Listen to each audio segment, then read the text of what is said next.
This year has not been great for stocks related to food, especially companies that generally serve out unhealthier items. Stocks like Coca-Cola, Pepsi, Starbucks, and Hershey have dropped substantially since the beginning of the year. One stock that is in the same boat has been McDonald's, which is down over 16% since this year's peak and down over 5% year to date despite their initial rally. However, this company is one that has withstood the test of time, and drops like this can create good buying opportunities. That is why, in this video, I am going to go over why I think that McDonald's stock might be a buy right now due to the recent price drop. Before we start this video, make sure to like and subscribe if you're new to the channel because I will be posting dividend stock videos just like this one every few days.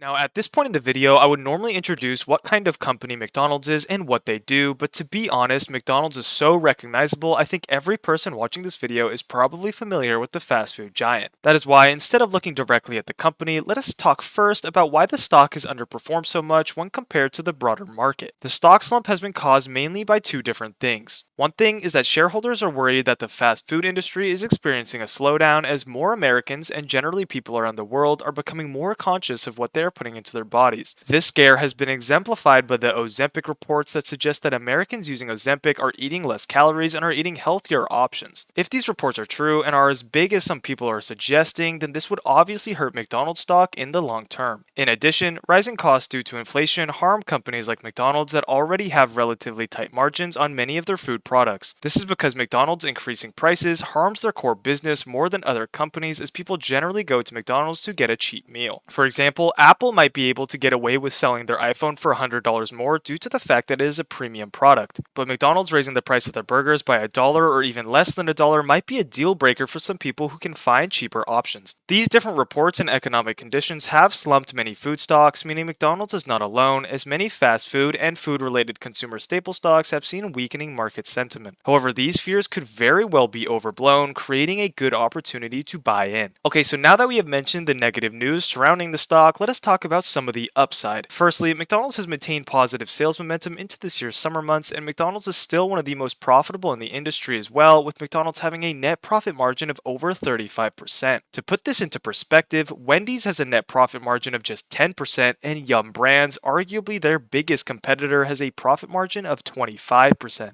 This means that even though economic conditions are putting McDonald's in a tricky situation, they still have the profit margin to be able to weather some of these problems, which is something that some of their biggest competitors do not have. In addition, recent growth in Q2 was well balanced between the US and international markets, showing that McDonald's operations outside of the US are still proving to be successful. Plus, this increased growth was a mix of increased traffic and increased spending, which means that McDonald's isn't compensating for low sales by increasing prices, which isn't a sustainable practice, and is something that many other companies such as Coca-Cola have been doing. Although that practice can be okay, McDonald's is clearly avoiding it, which is good for their long-term business plan. Speaking of McDonald's International, their outreach has been such a success outside of the US because McDonald's was one of the first brands to understand that when you leave the US, you have to do things differently. That is why, depending on the country you're in, the McDonald's experience can change vastly, allowing the company to cater to local food tastes. Take, for example, this McDonald's in Hong Kong that is very fancy for a McDonald's and even serves dishes with metal forks. This type of restaurant probably would never see that much success here in the States, but because Hong Kong is a different market, McDonald's caters to the people in different ways. This international approach has made the McDonald's brand extremely powerful and recognizable. So much so that earlier this year, CEO Chris Kempczinski said that, quote, "The McDonald's brand has never been stronger," which is a pretty bold statement. However, due to McDonald's leading brand recognition and profitability, it can be said that the CEO has a pretty good point.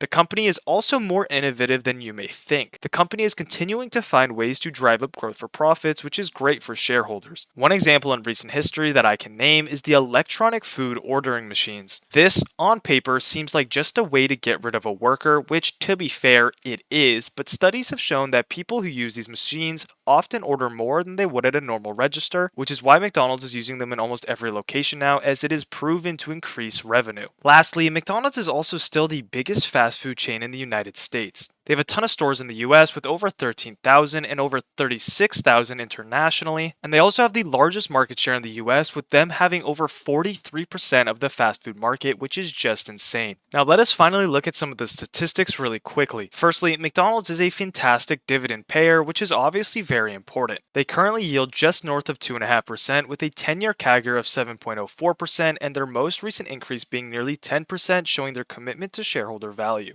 Their payout ratio as well is in the mid-50s, which isn't insanely low, but also shows that there is room for growth, and the dividend is definitely safe due to the fact that it is covered by their immense profit margin. McDonald's also has a great track record of increasing their payments, meaning McDonald's is nearly a dividend king with 47 years of increased dividend payments, which is fantastic. The fact that they're almost a dividend king means that you can almost guarantee that for the next few years they will increase their dividend no matter what. And for a company this mature, their recent increases have definitely not been small. The current PE ratio for the stock is in the low 23s, which although isn't historically amazing for the stock, it is definitely low when compared to recent months. In addition, although 23 PE doesn't sound that great, McDonald's is a premium brand with great growth and dividend potential, so a slightly higher PE is definitely justifiable. Also, to put this into reference, both Starbucks and Yum brands have higher PEs, which I think is a little silly. I think Starbucks having a higher PE than McDonald's is okay, but Yum brands having a higher PE than McDonald's is just ridiculous. After all, this stock is market beating, with the stock outperforming VTI for the past 5 years, even with this recent slump, so it definitely can command a higher price tag and get away with it. It is the best fast food stock I think there is on the market, and this recent pullback makes it more affordable for me and you. Overall, this current pullback has landed the stock near its 52-week low. The stock, though, is still very healthy fundamentally. This company has so many good things going for it that it is hard to deny this company going into the future. Although the current economic conditions suggest that this company has been weakened, I am expecting Q3 results to be positive for the company and allow it to slowly rally back to its 52-week highs. Overall, getting into McDonald's stock now is probably a good buy, as it seems that the market has overreacted and the stock seems oversold. Because despite some good news surrounding the stock, the prices continue to falter due to some news that might be insignificant in the long term. I really do think this is a great company, and the only question you should ask yourself is if you are getting in at a good price, because the company itself is unquestionable. Anyways guys, let me know if you agree with me in the comment section below, and if you've gotten this far into the video, make sure to like and subscribe so you can get more high quality stock content just like this. I'm currently pushing towards 1,000 subscribers, so thank you to everyone who is making that possible. Anyways, I will see you all in the next video. Goodbye.